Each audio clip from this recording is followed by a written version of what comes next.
국산 초음속 전투기 KF-21 마지막 6호기가 비행에 성공했습니다. 지난 28일 KF-21 보라매의 마지막 시제기인 6호 7폭자 2인 승가 최초 비행을 무사히 마쳤습니다. 지난해 7월 1호기가 첫 비행에 성공한 이래 11개월 만에 시제기 6대가 모두 비행에 성공한 것입니다. 한국은 유례없는 놀라운 속도로 초음속 전투기 개발을 이뤄내고 있습니다. 그런데 KF-21 6호기 비행 성공 소식과 더불어 스텔스 무인기 카오리-X 개발 소식과 항공모함 소식까지 더해지자 놀라운 그림이 그려지고 있습니다. 그동안 미국의 패권에 도전한다면서 무서운 속도로 무기를 만들고 있는 중국에서 지금 한국의 놀라운 계획을 의식하며 우려하는 모습이 나오고 있습니다. 먼저 KF-21이 3년 뒤인 2026년에 전력화될 것으로 예상되는 가운데 KF-21과 함께 운용될 스텔스 무인기 카오리-X가 연내 개발이 완료된다는 소식이 전해졌습니다. 지난 북한의 무인기 도발 이후 우리 군은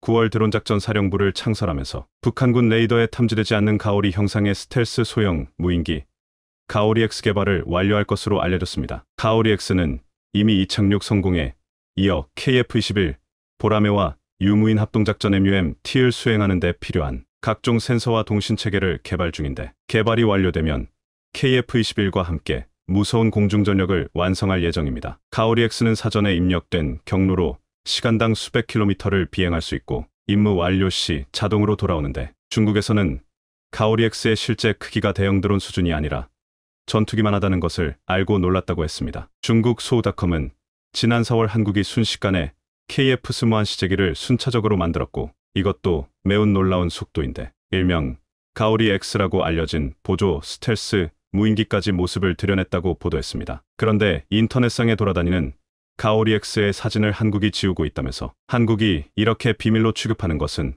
무엇을 숨기려는 것일까 라고 질문했습니다. 혹시 자국이 만든 무인기 CH-7과 비슷해 보인다면서 한국이 또 우리 거를 도둑질했나라는 의심이 든다고 했습니다. 이 매체는 이렇게 어이없는 주장을 하면서도 한국이 지금 만들고 있는 KF-21부터 가오리-X까지 한국의 군용기 개발은 놀라울 정도로 빠르고 순조롭다고 평가했습니다. 그런데 중국이 한국의 전투기 개발이 빠르고 순조롭다고 하는 것은 자신들은 개발하는 게 죽을 것만큼 힘들었기 때문입니다. 한국이 자신들의 것을 베꼈다고 억지 주장을 하는 것도 자신들이 남의 것을 무단으로 베끼기 때문에 한국이 그렇게 개발을 잘하는 것은 자신들처럼 남의 것을 베낀 게 아니냐고 말하는 것입니다. 2022년 7월 19일 KF-21이 초도 비행에 성공하자 중국 언론인 소우닷컴은 이렇게 보도했습니다. 한국은 기술적인 기반이 부족하여 로키드 마틴을 제휴 명목으로 끌어들였고 사실상 튀신 개발과 마찬가지로 로키드 마틴의 첨단 기술을 바탕으로 개발을 진행하고 있다. 로키드 마틴의 상당한 기술적 지원으로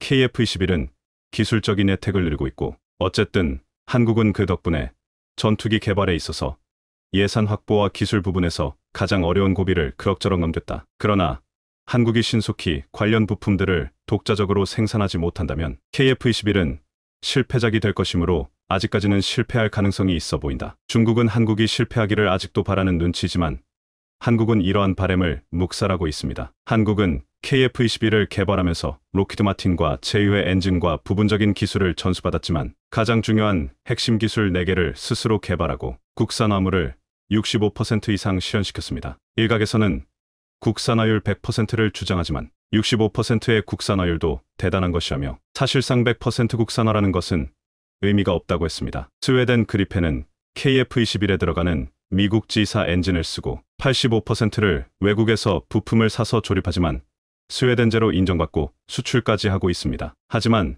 모든 체계 설계를 스웨덴이 했기에 스웨덴만이 만드는 독자 모델로 인정받고 있습니다. KF-21은 전체의 체계 설계를 우리가 직접 한 기체이고 게다가 대부분의 부품을 우리가 직접 만들었습니다. 일본은 미국과 FE 전투기 공동 개발에서 실패하고 이후 영국과 협력하기로 했지만 이것도 힘들어지는 상황입니다. 영국 측은 일본에서 취할 수 있는 기술이 별로 없다며 오히려 KF-21 시험 비행 성공을 계기로 한국과 전투기 개발에 상호 협력하자고 먼저 제의를 해왔습니다. 중국이 제이물이 최신 전투기를 내놓는다고 떠벌려도 결코 한국을 따라할 수 없는 이유는 바로 전투기 엔진이라고 했습니다. 중국은 한국보다 모든 무기에 있어서 국산화율이 훨씬 높지만 이는 중국의 기술이 뛰어나서가 아니라 미국, 유럽, 러시아 등 기술 선도국으로부터 경쟁국 또는 잠재 적국으로 찍힌 나라다 보니 뒤수리전은커녕 완제품 판매도 안 하기 때문입니다. 그나마 러시아가 완제품 무기를 팔았는데 중국은 그것을 뜯어보고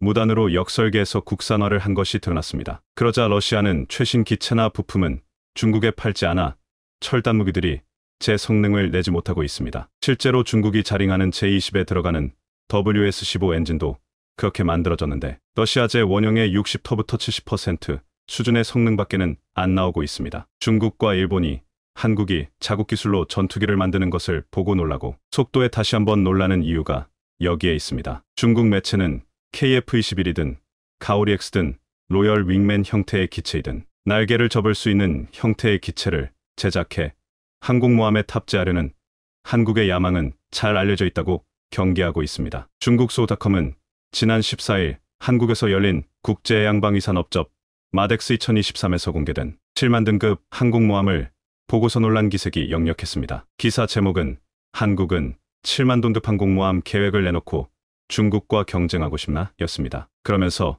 중국의 푸제남을 닮은 한국형 항모, 중국과 경쟁하려는가? 라고 물었습니다. 한국은 다른 나라처럼 미국산 항공모함기를 선택하지 않고 한국산 스텔스 전투기 KF-21의 함상형을 개발할 것이라면서 국산 항공모함과 국산 항공모함기를 개발하려는 한국인의 야심을 얼핏 보기에 정말 힘들다고 표현했습니다. 중국은 강대국으로 원양과 대양에 초점을 맞춰야 하기에 이런 항공모함이 필요하지만 한국은 한반도 변두리 국가로 해군활동 법위가자가 이러한 항공모함이 필요하겠냐고 하지 않아도 되는 걱정을 했습니다. 국내에서는 항공모함 보유를 두고 늘 이 같은 중국의 주장대로 반대하는 목소리가 많았지만 해군 관계자들은 중국이 하는 짓을 생각한다면 항공모함이 필수적이라고 말하고 있습니다. 중국은 서해를 자국의 안바다내의 하라고 지칭하며 2013년부터 아이우리아 예군에게 동경 124도 서쪽은 자신들의 작전구역이므로 넘어오지 말라고 일방적으로 통보해왔다고 했습니다. 그렇게 되면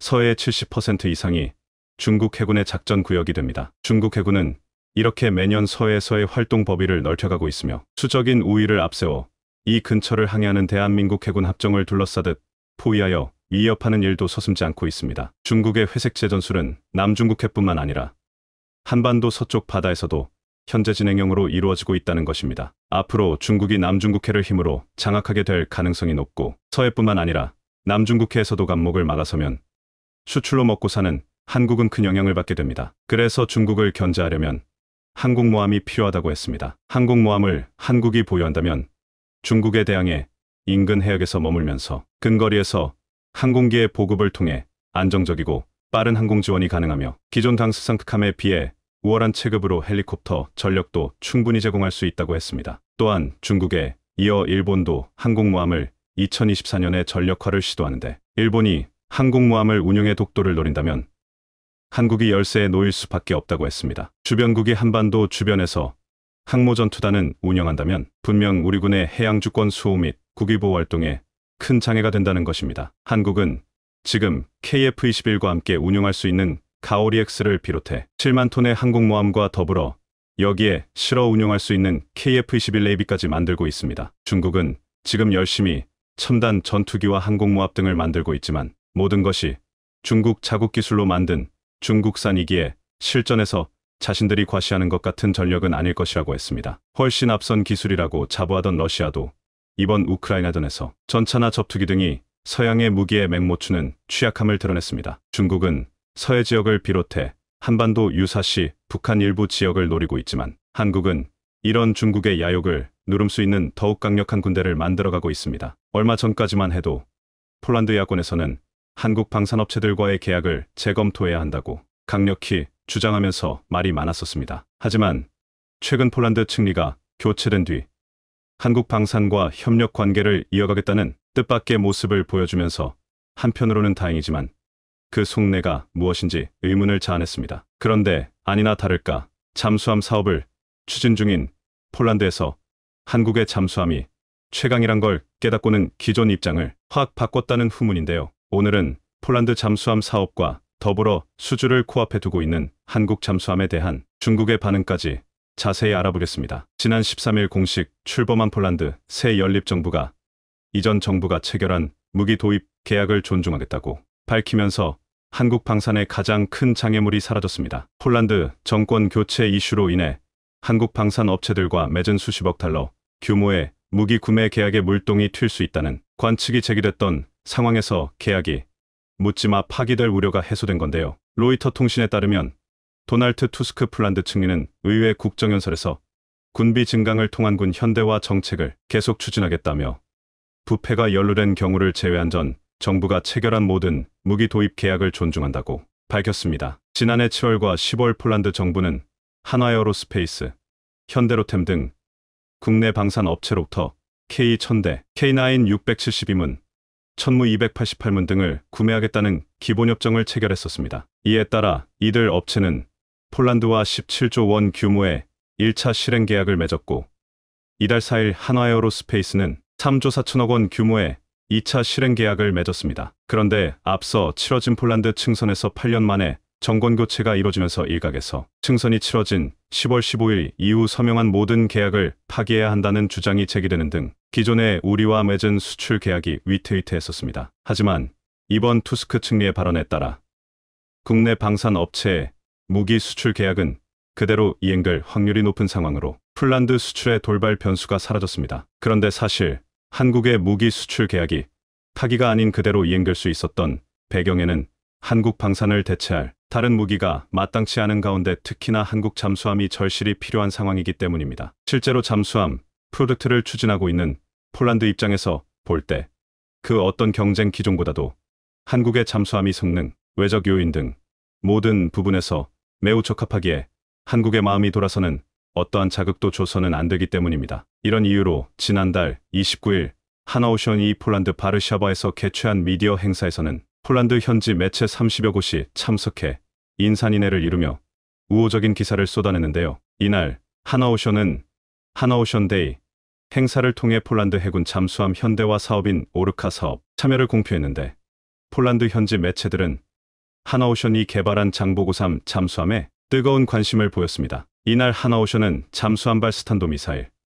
SLBM 등 차별화된 억제력을 갖춘 장보고3 잠수함이 폴란드 안보 환경에 최적화된 솔루션임을 내세웠는데 행사에 참석한 현지 군사 전문 기자들의 열띤 질문이 이어졌습니다. 이에 한화오션은 장보고3 잠수함이 공기부료, 추진 장치와 리튬이온 배터리를 탑재해 전 세계 디젤 잠수함 중 최고의 자막 능력을 갖췄다는 점을 강조하는 등 전문적인 기술 자료를 통해 우리 잠수함 기술력의 우수성을 설파했습니다. 특히나 장보고3 잠수함이 폴란드 해군의 잠수함 유지보수, 역량 향상을 위한 유지보수 지원 시스템을 제공한다고 밝히면서 오르카 프로젝트의 유력 후보임을 입증시켰습니다. 한화오션이 자체 개발한 이 시스템은 잠수함의 수명 주기에 필요한 성능을 유지하고 수리부속 및 단종 부품을 관리하며 실시간으로 잠수함 정비를 지원하는 것으로 알려졌습니다. 폴란드 정부가 추진하고 있는 해군 현대화 사업인 오르카 프로젝트는 3,000동급 잠수함 3터브 터네척을 새로 도입하는 것이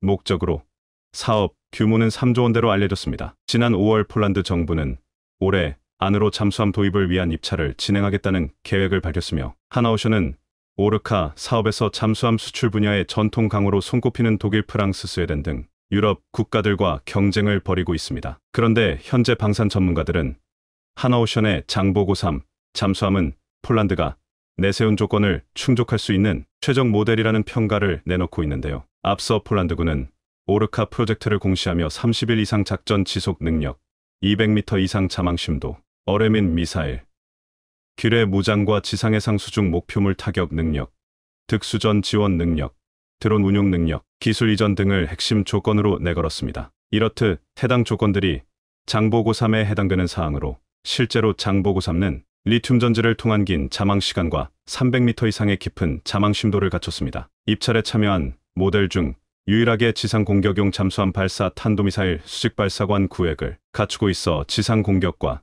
목표 타격 능력이 탁월하며 선체도 넓어서 각종 기뢰와 드론도 많이 탑재할 수 있습니다. 이렇듯 폴란드가 공시한 것만 보더라도 기술적으로 폴란드 측의 요구사항이 많은 상황인데 그걸 다 충족시킬 수 있는 모델은 한국밖에 없는 것 같은데요. 특히나 러시아 위험이 여전한 상황에서 오르카 사업은 폴란드 입장에서 미래 안보를 좌지우지하는 엄청난 프로젝트라 평소보다 더 기술적으로 꼼꼼하게 따져봐야 하기에 한국을 놓쳐서는 안 될 운명에 처한 것으로 보입니다. 해군력의 경우 이를 증강시키려면 막대한 예산과 엄청난 시간이 소요될 수 있기 때문에 이번에 정권을 새로 잡은 집권 여당에서 성과를 빨리 내려는 조바심이 있을 수 있습니다. 이런 점에서 볼 때 한국은 최적의 파트너로 볼 수 있으며 실제로 대한민국은 이미 글로벌 잠수함 강국들과 어깨를 나란히 하고 있는 데다 특히 하나오션의 잠수함 기술력은 괄목할 수준입니다. 그렇기 때문에 폴란드의 오르카 프로젝트에서 하나오션의 승리 가능성을 조심스럽게 내다볼 수 있는 상황인데요. 그런데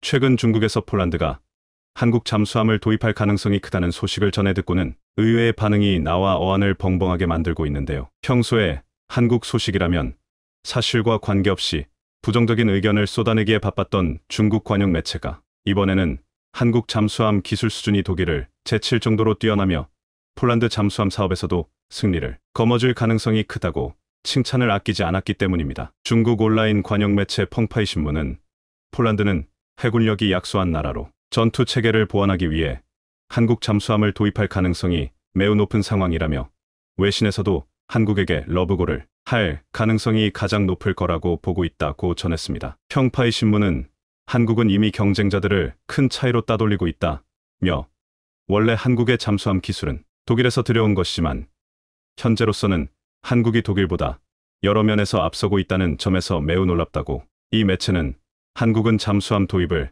착수한 지 30년 만에 독자적으로 잠수함을 개발하고 생산할 수 있는 능력을 갖추게 되는데 속도는 도저히 믿기지 않을 정도라며 한국의 조선업계는 이미 첨단 재래식 잠수함을 독자 설계하고 건조할 수 있는 역량을 보유하고 있다고 평가했습니다. 이렇듯 중국에서조차 칭찬을 아까지 않을 정도로 한국의 잠수함 기술 수준은 선도국 반열에 오른 상태로 수출 영역을 넓히면서 이제 독보적인 위치에까지 올라서려고 하고 있는데요. 이런 가운데 최근 우리 군 안팎에서 게임 체인저로 불리는 핵잠수함 도입론이 진지하게 거론되고 있어 여차하면 대한민국은 핵보유국이 될 가능성 또한 있어 보입니다. 북한이 군사적 위협 수위를 높이고 있는 만큼 기존의 한국형 삼축 체계보다 더 강력한 대북 확장 억제 시행력을 구축해야 한다는 주장과 함께 이를 위해 핵잠이 거론되고 있는 겁니다. 실제로 최근 북한이 휴일 심야 시간대인 17일 오후 10시경 평양 일대에서 동해상으로 북한판 이스칸데르로 추정되는 단거리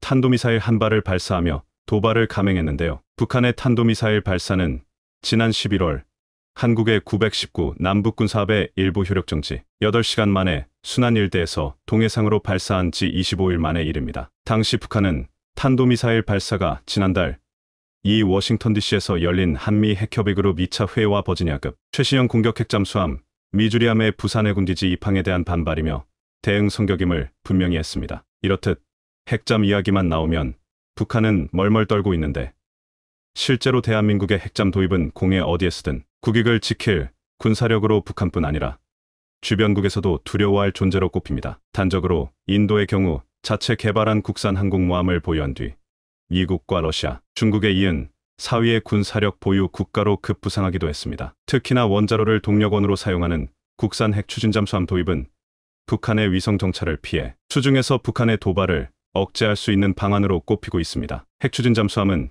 디젤 엔진을 쓰는 재래식 잠수함과 달리 장기간 해저에 잠복해 북한의 위성 정찰에서 벗어나 은밀히 작전을 수행할 수 있는데요. 또한 고속 자망이 가능해 북한이 개발하려던 핵잠수함을 추적해 파괴하는 공격형 핵추진 잠수함으로 이런 군사적 효용성으로 인해 한국형 핵잠수함은 북한이 가장 두려워할 전략 자산이 될 거라는 게 군사 전문가들의 평가입니다. 여기에 더해 최근 신임 합참의장과 해군참모 총장의 해군 및 잠수함 출신 장교가 임명되면서 다시 한번 군 내에서 핵잠 도입론이 불타오르고 있는 상황입니다. 특히나 지난 15일 국회에서 열린 인사청문회에서 김명수 합동참모의장 후보자가 핵 추진 잠수함 보유에 대해 군사적 효용성이 충분하다고 언급하면서 취임 이후 핵잠 논의가 본격화할 거라는 시각이 지배적입니다. 김 후보자는 우리도 핵잠수함을 가져야 할 때인데 이에 대해 고민했느냐는 질문에 국가 정책적 판단이 필요하다며 운을 띄웠습니다. 앞서 북한이 지난 9월 수중 핵공격이 가능한 첫 전술핵 공격 잠수함인 김군호 경함을 건조했다고 밝혀 우리도 핵잠을 도입해 대응해야 한다는 주장이 나오는 상황에서 해군 출신 함참의장 후보자가 핵잠의 군사적 효용성을 인정하는 발언을 한 겁니다. 다만 한미원자력 협정이 군사적 목적의 핵물질 사용을 금지하고 있어 한국이 핵잠 운용에 필요한 핵연료를 확보하려면 협정의 개정이 필요한데요. 동맹국까지 두려워하는 대한민국의 핵잠 도입은 과연 앞으로 어떤 방향으로 흘러갈지 귀추가 주목됩니다. 일본의 국가 기간 산업이자 전 세계를 호령하던 조선업계가 크게 당황하고 있는 일이 벌어집니다. 일본의 해운사가 연달아 일본 조선사가 아닌 한국에 발주를 했기 때문이라고 하는데요. 일본 정부가 저리로 대출까지 해준다고 붙잡았으나 이런 일은 지속되고 있는 상황이라고 합니다. 그런데 최근에 특히 일본 회사들조차 한국으로 마음을 돌릴 일이 미국에서 생겼다고 합니다. 일본 당국은 한국에 그 잘못을 전가하려 했으나 크게 일이 잘못되었다는 소식이 들려옵니다. 두 가지의 사례를 다시 모아보겠습니다. 1점. 미국 해안에서 좌초된 한국배 멀쩡하다. 우선 2019년 9월경에 현대차를 4,000토부터 6,000대가량 실은 골드레이오가 미국 동부 해안에서 전복이 된 것인데요. 당시 좌초 이후 선원들은 48시간 만에 전원 구조되면서 기적과 같은 구조가 되는 모습도 포착되었습니다. 그러면서 이 사건은 48시간 동안 생방송으로 미국 전역에 보도되면서 큰 사건으로 번져나간 것입니다. 그런데 이 사고 이후 이제 보험사를 비롯해 미국 교통부는 해당 사고의 원인에 대해서 규명 작업을 벌여왔던 것이죠. 사고의 원인이 무엇이냐에 따라 책임 규명의 대상이 달라지는데 해당 지역 조지아에서 특이한 말이 나왔기 때문입니다. 이 선박이 전복된 원인은 선박의 잘못이 아니라 일본 선박의 방해 때문이라는 의견이 나왔습니다. 차량 운반선은 매우 크기 때문에 해안선에 놀러 온 사람들은 이 장면을 생생하게 볼 수 있었던 것입니다. 조지아의 현지 언론에서는 이러한 목격자 및 현지 관계자들의 말을 인용해 배가 크게 휘청였다고 말하며 비정상적으로 배가 커브를 틀었다고 말하는 등 뭔가 부자연스러운 면이 많았다고 상기하고 있습니다. 그런데 실제 알고 보니 현대의 골드레이오가 조지아 해안선으로 접근할 때 일본 배가 달려든 것이었습니다. 한국 배 속도는 12노트였으나 일본 배는 훨씬 빠른 속도로 한국 배 쪽으로 항해한 것이 확인되었으며 한국 배는 이러한 일본 배의 위협을 느낀 나머지 급선회를 했다는 주장이 미국 언론에서 제기된 것입니다. 이러다 보니 가장 당황한 것은 일본이었으며 반대로 한국에서는 일본 탓이라고 몰아가는 장면이 나왔죠. 또한 일본 배가 전복의 원인을 제공했을 경우에 보험사는 일본에 구상권을 청구한다는 의견도 나오는 등 골드레이오는 일대 혼란을 빚는 모습이 나오면서 조사 결과를 기다리는 국면으로 갔던 것입니다. 그런데 1년이 지난 2020년 9월경에 중간 조사 결과가 나왔는데 이때는 일본 이야기는 쏙 들어갔습니다. 당시 미 해안경비대 해양만전센터 등에서 열린 공청회에서는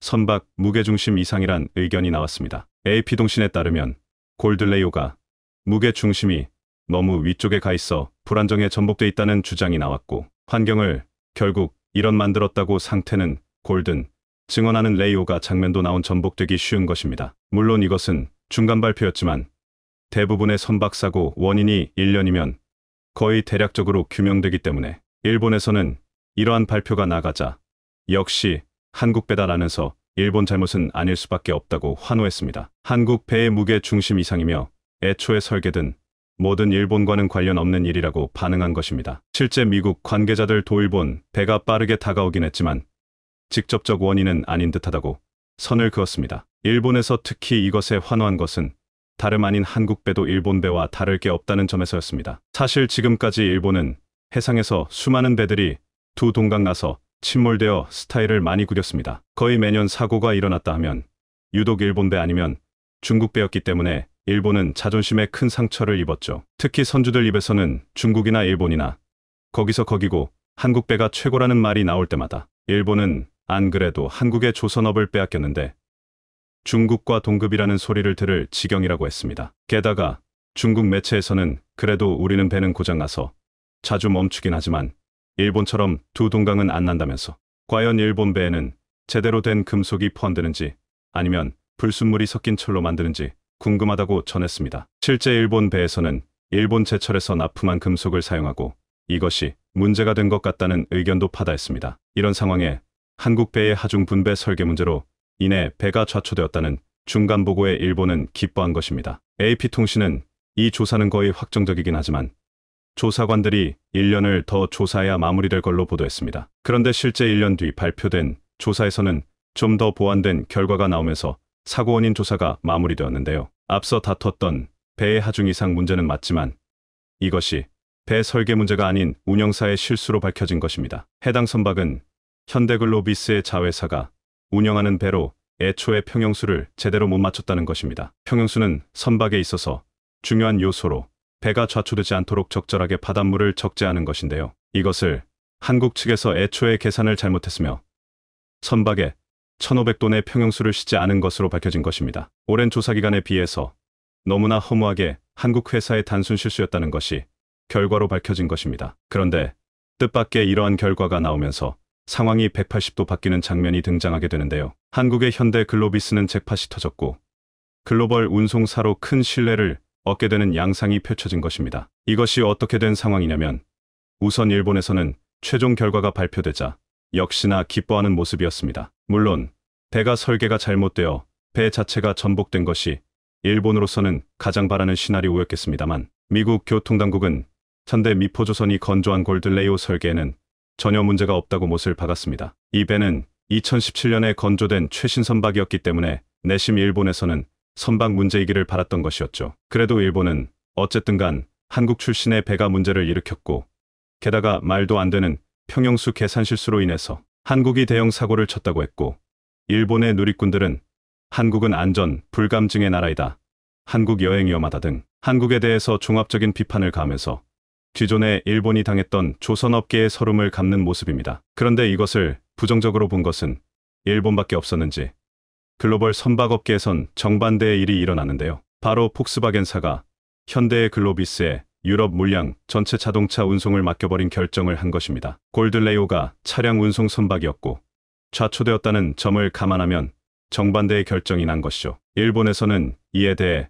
폭스바겐이 미국에서 대형 좌초 사고를 일으킨 현대글로비스의 일을 맡겼다며 유럽에서는 또다시 사고가 날 수 있다는 우려를 하며 폭스바겐의 결정에 대해서 황당하다는 의견을 냈는데요. 그러나 폭스바겐은 아예 현대글로비스를 통해 해상운송을 2024년까지 하겠다고 발표한 것입니다. 계약기간은 2020년부터 2024년까지 5년간인데 폭스바겐은 최종 사고 결론 발표도 나기 전에 계약한 것입니다. 이는 현대글로비스 그룹 역사상 최대의 계약이며 운송업계에서는 매우 이례적이라고도 이야기됩니다. 그런데 이렇게 폭스바겐이 한국을 전적으로 밀어준 계기에 대해서 다양한 의견이 나오고 있는데요. 우선 첫 번째 이유는 현대 미포가 건조한 골드레이오가 오히려 내구성이 증명되었다는 점이 있습니다. 다름 아닌 골드레이오 선박이 동부해 안에 거의 1년간 파도를 맞으며 좌초되었지만 배가 그대로 있었습니다. 많은 이들이 해변에 놀러 가 찍은 사진을 보면 배가 덩그러니 누이 있는 모습이 나오는데요. 일본 선박들은 대부분 두 동강이 났고 원유가 유출되어 모리셔스 해변을 심각하게 오염시키기도 했습니다. 하지만 골드레이오는 오염이 거의 일어나지 않은 데다 선박은 1년 동안 외부 손상이 보이지 않았습니다. 반면 최근 포르투갈 인근에서 발생한 똑같은 일본의 자동차 운반선에서는 화재가 일어난 모습입니다. 일본에서는 한국 배터리 문제라고 지적하고 있으나 일본 선박 문제도 충분히 제기되는 상황입니다. 배가 과도하게 흔들려 차량이 충격을 받아 화재로 번질 가능성이 적지 않기 때문입니다. 일각에서는 폭스바겐이 괜히 5년간 현대글로비스의 일감을 몰아준 게 아니라는 의견이 나오기도 했습니다. 현재와 같이 반도체 부족으로 인한 차량 공급에 지연이 있을 때는 고객과의 약속이 가장 중요하므로 믿을 만한 한국 선박을 사용하는 한국의 운송사에 일을 맡기는 것이 가장 중요하다는 의견인 것입니다. 한편 현대글로비스는 이러한 글로벌 회사들이 자신을 신뢰하자 운송 선단을 더 증가시키고 있는 모습입니다. PCTC라는 자동차 운반선을 작년까지 100여 척 가깝게 증가시켜 선단을 꾸리고 있는 상황이며 현대미포조선, 현대중공업 등 현대 계열사 등의 관련 발주를 부지런히 진행하는 모습이라는 것입니다. 또한 현대글로비스는 일본 차량 선박 화재에서 보았듯 이러한 것에 애초에 대비하는 모습도 보이는데요. 전 세계 자동차 운반선 시장에서 업계 최초로 전기차 맞춤형 운송 솔루션을 구축해 탑재한 것입니다. 차량을 따로 관리하고 배터리 등 위험물질의 분리 등 맞춤형 솔루션으로 선주를 안심시킨다는 것입니다. 일본에서는 지속적으로 LG 배터리가 문제라고 제기하지만 업계에선 그럼 왜 일본 배에서만 불났냐라며 일본 배가 심하게 요동치거나 내구성 문제도 있고 또한 전기차 시대에 9세대의 화물선으로 옮긴 문제도 있다며 현대글로비스는 애초에 이런 점을 보완하고 선적과 하역 등 최고의 서비스로 선주에게 보답하겠다는 것이죠. 그러다 보니 일론 머스크의 테슬라도 전기차 해상운송의 중요성을 실감했는지 현대, 글로비스와 계약을 맺었습니다. 괜히 테슬라도 비싼 차 생산해놓고 일본 배나 중국 배 탔다가 바다 위에서 유명을 달리할 수 있기 때문인 것입니다. 2점. 일본 컨테이너사의 중대한 결심. 한국은 한때 일본과 중국의 위협에 시달렸지만 묵묵히 기술을 갈고 닦아 최고의 자리에 올라선 상태였는데 카타르에 배겨 척이 넘는 건조 슬롯 계약을 그야말로 한국의 선사들이 줄줄이 체결하는 모습인 것입니다. 하지만 이런 친환경 선박과 더불어 한국의 중간급 조선소 역시 틈새 공략으로 수주를 이어가고 있습니다. HJ중공업은 LNG 추진 컨테이너 선박 2척을 수주해 약 2,500억 원의 실적을 올리는 모습입니다. 이처럼 한국 조선업의 LNG 선박과 LNG 연료 추진선에 잇따른 잭팟이 터지자 주변국은 그저 부럽다는 반응인데 문제는 일본에서 이러한 상황 가운데 논란이 되는 움직임을 포착하면서 주목을 끌고 있는 것입니다. 일본은 사실상 초대형 LNG 선박을 제작할 만한 독도 없어 한국의 성공을 보며 발만 동동 구르고 있는데 한때 전 세계 조선업 1위를 호령하던 기세는 없고 이제 한국을 쫓기 위해 중국과 합작하며 절치부심 중인데요. 중국 최대 민영조선사 양쯔장조선과 일본의 미쓰이는 멤브레인 탱크 기술을 확보하려고 애쓰고 있습니다. 또한 가와사키 중공업과 중국 해운사 COSCO 등도 기술 합작을 통해 LNG 선박 제작을 서두르고 있습니다. 이들은 일본의 기술과 중국의 규모, 인건비 등을 결합해 빠르게 한국을 타도한다는 목적인 것입니다. 자기들 각각이 하기에는 너무나 프로젝트가 크고 기술과 인건비 문제로 인해 합작을 한 것인데요. 일본에서는 중국의 기술 유출 등 그야말로 울며 겨자 먹기로 합작하지만 현재로서는 방법이 없는 것입니다. 하지만 선주들은 당분간은 한국 LNG선에 올인할 수밖에 없다는 것이 관계자들의 설명입니다. 기술 격차도 크고 대당 가격이 매우 비싼 초고부가 가치 선박이라서 가격보다 품질이 우선된다는 것입니다. 하지만 그런데 이 와중에 두 동강 컨테이너선으로 알려진 일본의 MOL 미쓰이에서 한국을 찾았는데요. 대우조선해양은 친환경 액화천연가스 LNG 처리 기술과 스마트십 솔루션에 대한 시연회를 지난 15일 경남 거제 옥포조선소 내 에너지 시스템 실험센터에서 진행했다고 23일 밝혔습니다. 행사에는 그리스 마란가스, 노르웨이 프런트라인, 독일 하팡로이드 등 그야말로 큰 손 선주들이 모였습니다. 그리스 같은 경우는 대우 조선해양에 오랫동안 주문을 해온 거대 선주라 해당 행사를 참여해왔고 이번엔 대우가 자체 개발한 LNG 제액화 시스템 NRS의 성능을 선보이자 이를 참관하러 방문한 것입니다. NRS는 LNG 운반선의 운영 효율을 높이는 핵심 장비로 질소를 냉매로 활용해 운항 중에 자연 증발하는 천연가스를 모아 다시 액체로 바꿔 저장하는 최신 기술입니다. 이러한 기술을 선보이는 것은 LNG 운반선이나 LNG 추진 선박에 적용되는 기술들이 앞으로 친환경 조건을 만족해야 하며 신뢰할 수 있는 한국의 조선사들이 이를 입증하기 위함인 것입니다. 그런데 이러한 시연회에 일본의 미쓰이, MOL까지 참관해서 한국 선박에 대한 발주의향을 비춘 것입니다. 결국에는 일본 역시 어쩔 수 없이 한국의 LNG 관련 선박을 주문 넣는 모습이 연출된 것입니다. 특히 일본의 경우 자국 발주율 비율이 거의 100%에 달할 정도로 자국 조선소를 우선적으로 고려합니다. 이것은 일본의 국가 정책이기도 하며 조선업만큼은 절대로 포기할 수 없다는 의지인 것입니다. 관계자들은 일본에서 한국의 배를 주문한다는 것은 매우 이례적인 상황이라고 강조하고 있습니다. 하지만 일본도 해운업을 지속하고 국제 친환경 기준 등을 맞춘 고도의 기술이 적용된 배를 찾다 보니 어쩔 수 없다며 한국의 독보적 분야인 액화천연가스 운반선에서 특히 이런 경향이 두드러지고 있다고 분석하고 있습니다. 실제 작년에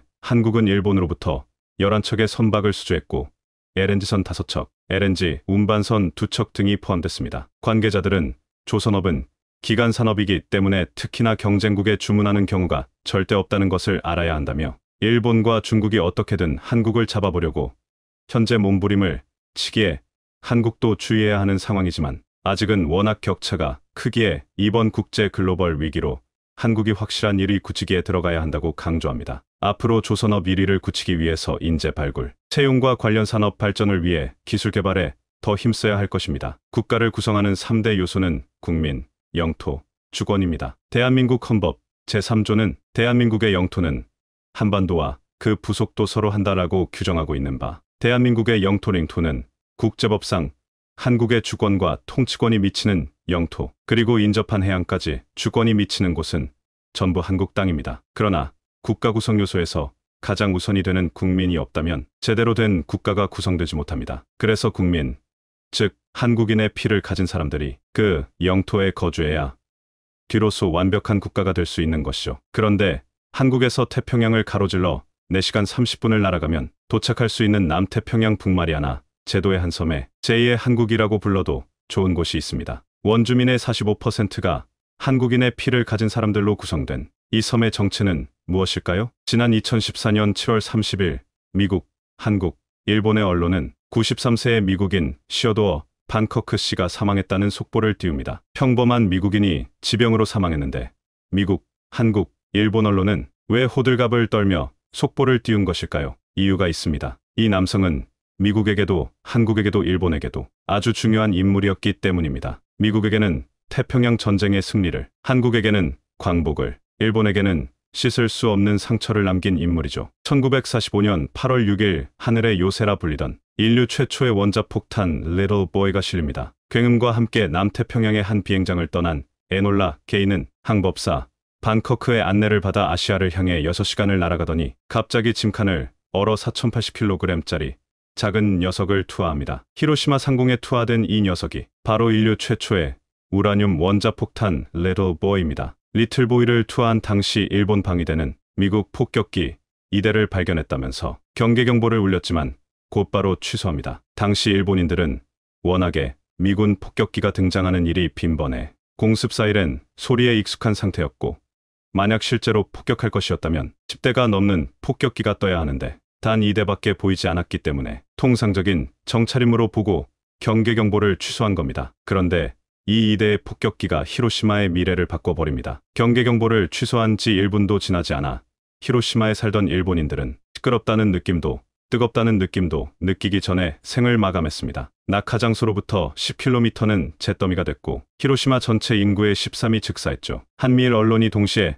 사망 속보를 띄운 주인공 시어도어 반커크는 이 에놀라 게이에 탑승한 10명의 미국인 중 마지막 생존자였습니다. 더 큰 인명 손실을 막는 대의를 위해 7만 명을 희생시킬 수밖에 없다는 각오로 리틀보이를 투하한 미군은 일본의 항복을 기대했지만 일본은 백기를 들지 않았습니다. 결국 3일 뒤 또 한 대의 폭격기 박스카가 남태평양 상공을 날아갑니다. 이번에 추격한 박스카에는 또 다른 인류 최초의 폭탄이 실렸습니다. 뚱보라고 이름 붙여진 플루토늄 원자폭탄입니다. 리틀보이보다 덩치가 훨씬 컸던 뚱보의 무게는 무려 4670kg. 이 뚱보는 원래 군수공장이 모여있는 고쿠라에 투하될 예정이었으나 짙은 먹구름으로 인해 시야가 확보되지 않아 방향을 틀 수밖에 없었습니다. 투하 연료와 남태평양까지 귀환할 때 필요한 연료를 계산해보니 고쿠라에서 가장 가까운 대도시가 눈에 들어옵니다. 결국 뚱보는 나가사키에 투하되어 8만 명의 인명피해를 불러왔죠. 그런데 이렇게 원자폭탄 투하로 즉사한 희생자의 상당수가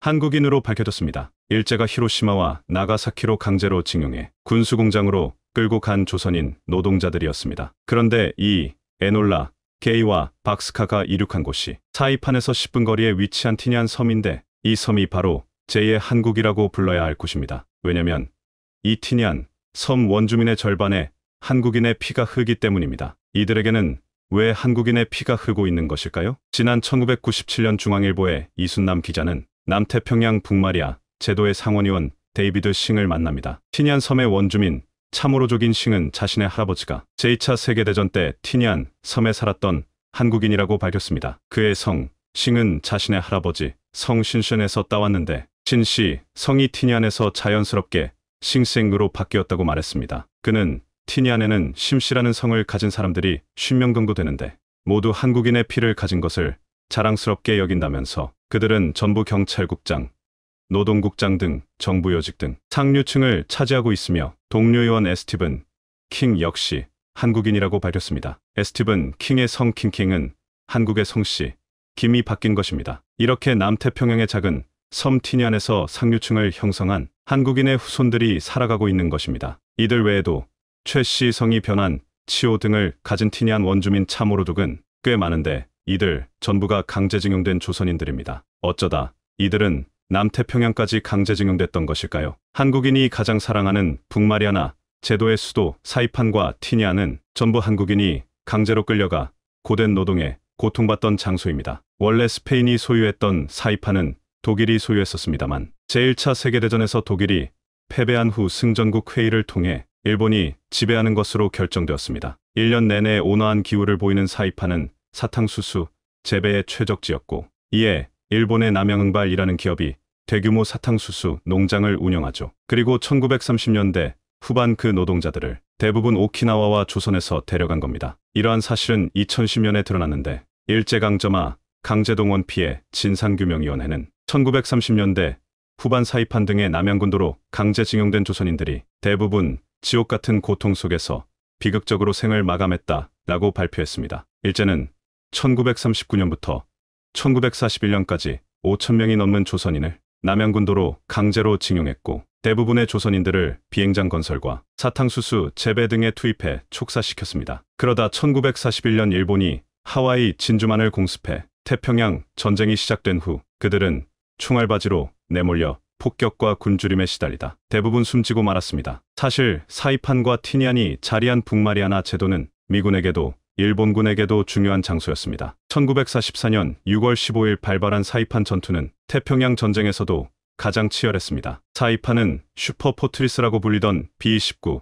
폭격기가 일본까지 직접 날아갈 수 있는 위치였기 때문에 미국이나 일본 모두 이곳을 차지하기 위해 필사적으로 전투를 벌였는데요. 30일이 넘는 기간에 걸친 치열한 전투에서 어마어마한 인명피해가 발생합니다. 20만 명의 미일병 사간 치열한 전투로 섬 전체를 피로 물들인 끝에 미군이 승리하기는 했으나 미군도 3,000명이 전사하고 10,000명이 넘는 부상자가 발생했죠. 일본군은 2만여 명이 사망하고 생존한 군인 및 민간인들은 일본 정부의 옥새 명령에 따라 전부 해안절벽에서 투신하죠. 당시 일본군 사령관 사이토 중장은 할복으로 충성심을 보였고 1,000여 명의 일본 민간인 전원은 만세절벽으로 올라가 차례로 투신했는데 절벽에 올라선 부인들은 아이들을 안고 투신하는 등 집단 광기에 휩싸인 모습을 보였습니다. 현재 사이판의 수이사이드 클리프가 바로 일본군 최초의 전원 옥새가 있었던 만세절벽입니다. 그런데 이 당시 사이판 전투에서 강제징용된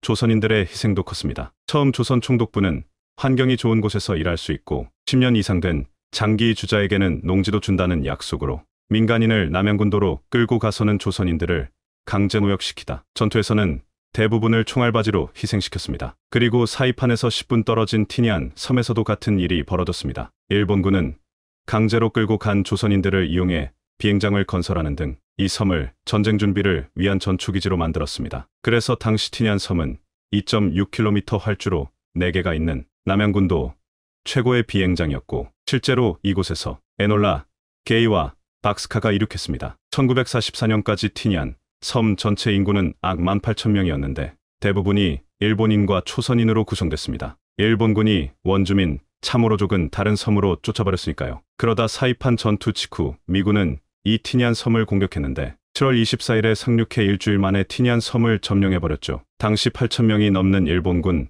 대부분이 전사했는데 일본군은 당시 후퇴하며 조선인들에게도 옥새를 강요해 목숨을 잃었고 현재 티니안 섬에 세워진 한국인 위령비 아래에는 전체 5,000여 구의 유골 중 1,000구가 넘는 한국인 유골이 묻혀 있습니다. 1975년 대구대학교 설립자 이영식 씨는 티니안 섬에 한국인 유골이 밀림 속에 임시 매장된 것 같다는 소식을 듣게 됩니다. 그는 밀림 속에서 조선인 지묘라고 쓰인 비석을 발견하고는 인근 지역에 흩어진 5,000여 구의 유골을 2년 동안 수습해 수십 년간 남태평양 티니안 섬을 떠돌던 한국인 영혼들이 이제 경부고속도로 망양휴게소 맞은편 망양동산에 모셔졌습니다. 어쨌든 당시 일본군의 옥새 명령을 피해 정글로 도망쳤던 생존자 2,500여 명은 가까스로 목숨을 건졌으나 조국으로 돌아오지는 못했습니다. 상당수의 생존자들은 안타깝게도 배고픔을 참지 못해 아사하는 비극을 맞이했고 생존자들은 참호로족 26명의 도움으로 가까스로 섬에 정착했습니다. 이렇게 살아남아 뿌리를 내린 강제징용자들의 후손이 킹시로, 싱시로, 치오시 등으로 살아오고 있는 겁니다. 티니안 섬의 전체 인구가 3,000명가량인데 이들 중 절반가량이 완전한 한국인의 피를 가진 참호로족의 모습으로 살아가고 있습니다. 그리고 그들은 티니안 섬에 세워진 한국인 위령비에 매년 제를 지내오고 있다고 하죠. 그런데 역시 한국인은 한국인인가 봅니다. 티니안에서 가까스로 생존한 이들은 한인회를 결성해서는 미군의 상륙에 감사한다며 자발적으로 미군을 도왔고 미군으로부터 받은 월급을 모았습니다. 당시 한인회에서는 현재 돈 1,000만 원에 해당하는 금액을 모아 미국 루스벨트 대통령에게 정치자금을 헌금하기도 했는데 당시 이춘재라는 이름을 쓰는 이가 쓴 서신에 따르면 금액은 적지만 티니안에 거주하는 2,400명의 조선인들의 피땀 어린 정성이라고 쓰여 있습니다. 뿐만 아니라 자신들은 돌아가지도 못할 조국의 광복을 위해 무려 4억 원에 달하는 금액을 모아서는 하와이 호놀룰루에서 활동하던 독립단체로 송금하는 등 조국의 광복에 힘썼습니다. 조선 충독부의 약속에 속아 남양군도까지 끌려갔던 조선인들은 전쟁 후 그토록 바라던 고국으로 돌아오지 못한 상태로 남태평양에 남았습니다. 그리고 그들의 후손은 이제 티니안에서 참으로 족으로 살고 있습니다. 이렇게 가슴 아픈 역사가 반복되지 않기 위해서는 그 누구도 함부로 할 수 없는 부유하고 강한 나라가 되어야겠습니다.